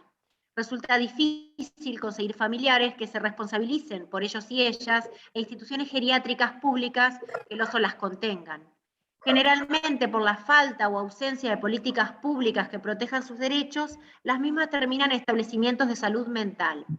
¿Cree usted que debería empezar a condenarse severamente a los estados, nacional o provinciales, para que cumplan con los compromisos convencionales asumidos? Esa sería la pregunta. Si se podría responsabilizar a los estados. Sí, muy buena pregunta también. Sí, no cabe duda, con la Convención Interamericana sobre la protección de los derechos humanos de las personas mayores, ese es el título oficial, cuyas links y los fallos se los voy a mandar a Virginia con todo gusto. El Estado es responsable al igual que las familias. Es más, esa convención está escrita para los estados y para las personas mayores. ¿Cuáles son las dos partes? Los deberes, el Estado. Los derechos, las personas mayores. La referencia a las familias es colateral, porque el foco está en asumir la problemática de la vejez desde el paradigma de los derechos humanos. Por supuesto que se podría ir contra la provincia, contra el Estado Nacional, llegado el caso, según la jurisdicción, pero también hay que hacer ahí un trabajo muy, muy minucioso para rastrear las redes afectivas de esa persona mayor a fin de ver qué ha sucedido qué ha sucedido para llegar a esa instancia, ¿no? Por ejemplo, estoy recordando muchos casos de personas mayores abandonadas por sus propias familias, pero en las cuales la intervención judicial hizo que debieran aparecer y sujetarse a un programa, un plan de acción monitoreado por ese tribunal. Entonces, la familia no puede dejar de responder, pero si no tuviera familia, no tuviera ningún tipo de lazo, obviamente que es el Estado, ya sea municipal, provincial, el que debiera responder.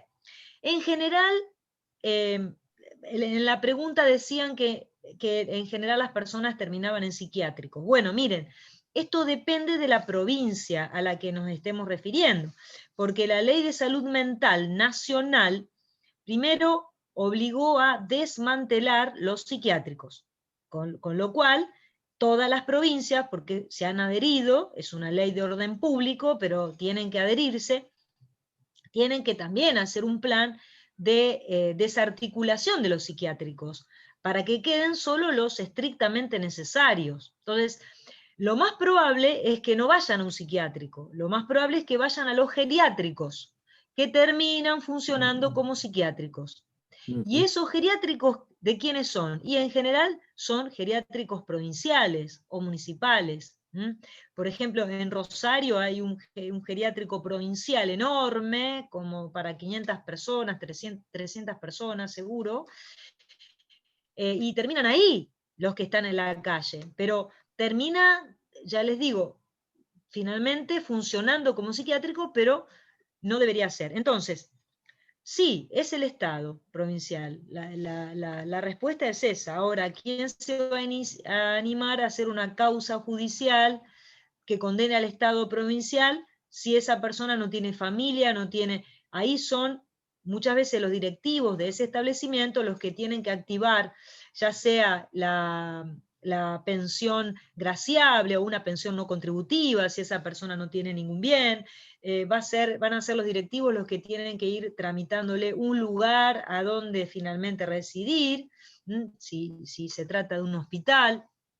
En fin, ir arbitrando eso, y también con el acompañamiento del Poder Judicial. Acuérdense que la Ley de Salud Mental ordena a que toda internación involuntaria hecha de alguien a un establecimiento, si es psiquiátrico, debe ser notificada al juez de turno, para que intervenga y garantice que los derechos de esa persona fueron garantizados. Y además que la internación sea de 15 días, es decir, transitoria.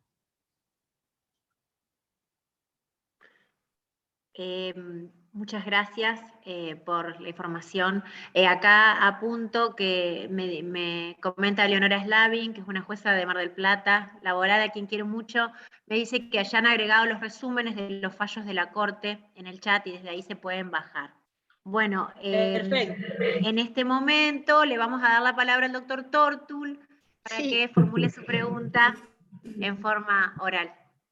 Bueno, muchas gracias. Yo, mira, un poco pedía ese privilegio para saludarla a Isolina y agradecerle muchísimo el habernos acompañado hoy, su claridad, por supuesto, su conocimiento vasto, la historicidad que ha hecho de la situación, que ha sido fabuloso, como siempre. Una preguntita, pero muy, muy pequeña, Isolina. ¿No tendríamos que ya estar hablando de una perspectiva gerontológica, así como hablamos de una perspectiva de género? Sí, querido Dardo, así es. Estamos trabajando en eso, en el desarrollar un enfoque gerontológico que es siempre implícitamente interseccional. Estamos trabajando en eso, efectivamente. Un poquito de color. Hace unos pocos días atrás me convocaron de la Corte Suprema de la Nación para conversar acerca de cuáles serían los estándares de vulnerabilidad que se podrían aplicar respecto de casos vinculados a personas mayores, ¿no? Y entonces en esa conversación, claro que expuse con todas las letras que acá hay que desarrollar un enfoque gerontológico que está ligado al desarrollo de una nueva rama que hemos llamado derecho de la vejez, que ya cuenta no solo con doctrina, libros, artículos a los que ustedes pueden acudir para empezar a empaparse, a aprender esto y a escribir ustedes también, sino que además ya cuenta con cátedras en distintas universidades del país. La primera fue en Rosario, ahí fundamos la cátedra. Empezamos a trabajar en 1994, en el siglo pasado, y la cátedra se creó en 2005. La primera cátedra que hubo en Hispanoamérica, no solo en la Argentina. Después la creé acá en la UBA, en la Universidad de Buenos Aires, en Derecho, en el 2011. sí, 2011, en 2012 en Córdoba, en el grado estoy hablando, Sí, sí. y ahora también la maestría en Derecho de la Vejez. Es decir, ese enfoque gerontológico ya está instalado, pero hay que difundirlo y hay que hacerlo crecer, hay que sumar voluntades. Y ya les digo, la propia Corte de Justicia de la Nación se está interesando. También hablamos de la posibilidad de desarrollar capacitaciones desde este tribunal, el máximo. Y bueno, y hay muchas cortes, como les dije, tribunales superiores provinciales que ya han empezado. Así que efectivamente hay que desarrollar este enfoque gerontológico que incluye al derecho de la vejez, ¿no? Como rama, como nueva especialidad.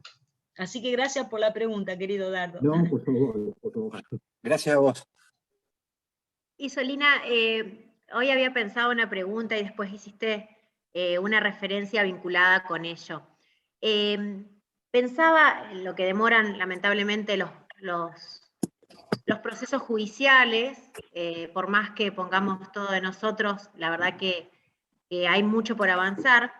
En Entre Ríos funciona de una forma excepcional el Instituto del Amparo, y te quería preguntar si conoces tal vez el derecho comparado, o más allá de este ejemplo que nos diste de lo digital, ese acceso digital, si pensás que podría ser factible algún tipo de proceso específicamente pensado para personas que estén reclamando por sus derechos, del tipo que sean, de avanzada edad. Porque pensando en lo que duran los procesos judiciales, nosotros lo vemos también, bueno, yo soy jueza del trabajo, lo laboral, cómo el paso del tiempo hace que después terminen siendo a veces sus derechohabientes los que vean. Hay un caso incluso de la Corte, que es el caso Spoltore, en este caso no se trataba de una persona que había ganado un juicio, pero sí de cuánto demoran los procesos judiciales. Si pensás que podría ser posible instaurar alguna herramienta procesal específica para la adultez mayor, digamos, en el reclamo de los derechos, algún procedimiento abreviado. Sí, Laura, está excelente también la pregunta. La clave está en el artículo 31 de la Convención, que es sobre acceso a la justicia. En general, lo que suelo recomendarle a los que litigan, ¿no es cierto?, a la otra pata, pero los jueces también pueden hacer uso de oficio, es interponer prontos despachos basados en el artículo 31, sobre todo si está en juego la salud o la vida de esa persona mayor. Por otro lado, tengo que aclarar algo que no lo dije antes para no aburrir, no ahondar tanto. Y es lo siguiente: cuando Argentina ratifica la convención, lo hace con una aclaración. Esa aclaración estaba dirigida al artículo 31. La República Argentina dice que ratifica e incorpora este tratado, pero que lo aplicará en todas las instancias, pero respetando la distribución de competencias establecida en la Constitución Nacional. Entonces, nosotros sabemos que nuestro sistema federal ha hecho que las provincias tengan competencia exclusiva y originaria para organizar la justicia y sus códigos de procedimiento. Y en paralelo está la justicia federal. Entonces, la nación lo aplica a nivel federal, pero para el nivel provincial, para llegar a desarrollar algún procedimiento, no más allá de lo que se cree de manera casuística, digo, para regular algún tipo de juicio sumarísimo o alguna más allá del protocolo, es necesario que la provincia adhiera a la convención. Por eso, aunque se trata de un tratado de derechos humanos, como este tratado tiene también normas de forma procesales, la provincia tiene que adherir para lograr así comprometer al Poder Legislativo y al Ejecutivo en las reformas procesales de los códigos de procedimiento y en la organización de justicia que correspondan para hacer realidad los estándares. Mientras tanto, hay dos vías: la acción de los profesionales litigantes, que pueden hacer uso de este artículo como un pronto despacho. Pueden hacer control de convencionalidad, además de control de constitucionalidad, y ustedes de oficio también pueden aplicar estos estándares. De hecho, el control de convencionalidad se creó de oficio, se creó en la Corte Interamericana, y después así fue pasando a las Cortes argentinas. Es decir, que ustedes tienen un amplio poder de acción. Así que úsenlo, analícenlo al artículo 31 junto con el 3, que es el de los principios, y ahí está entre los principios el del enfoque diferencial en materia de derechos, que es casi tanto como el interés superior de la niñez. En este tratado dice el enfoque diferencial y el trato preferente. Y luego acceso a una justicia efectiva, eficaz, y ajustes razonables en los tiempos. Entonces, tienen allí ustedes herramientas muy poderosas. Lo que tienen que hacer es leerlas, desmenuzarlas, estudiarlas y aplicarlas. Bueno, Y muchas lograr gracias. que la provincia adhiera, para que ustedes estén más tranquilos. Ya les cuento quiénes adhirieron: La Pampa, Chaco, Salta, Tierra del Fuego, Cava, San Juan estaba en eso, Neuquén estaba en eso, y San Luis estaba trabajando también. Bárbaro, buenísimo. También para trabajar desde la legislatura. En reformas procesales idóneas para estas cuestiones.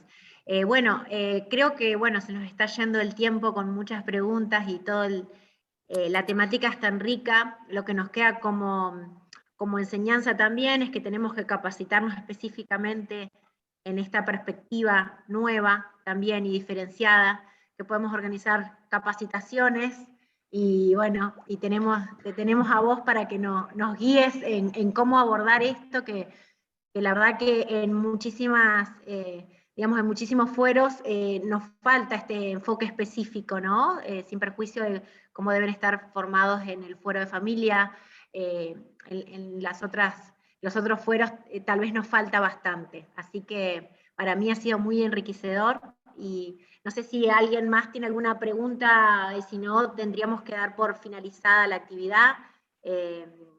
No sé si alguien más quiere formular algo. Creo que ha sido fantástica y los comentarios en el chat, las felicitaciones y los agradecimientos son demostrativos de ello.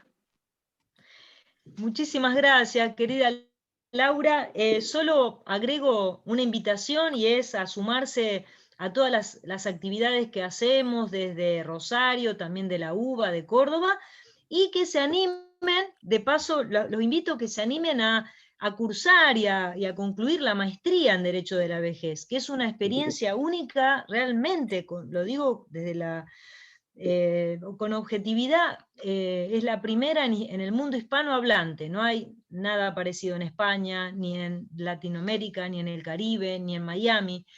Y la tenemos aquí en Argentina. La cursada se abre cada 2 años, ahora este año se abrió la segunda cohorte.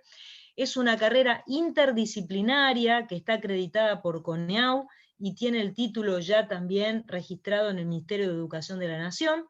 Dura 2 años y 1 año más para la tesina. Y hace falta profesionales que desarrollen este enfoque gerontológico. Así que ojalá se puedan, y bueno, seguiremos en contacto, y además a disposición para todo lo que ustedes quieran hacer para desarrollar el derecho de la vejez desde esta querida asociación. Bueno, muchas gracias. No sé si Gaby querés despedir. ¿O Dardo? Bueno, yo agradecerle, Salina, como siempre, por estar presente, por enriquecernos, por esta didáctica maravillosa que ella tiene, y bueno, enviarle un fuerte abrazo, y nuevamente muchísimas gracias.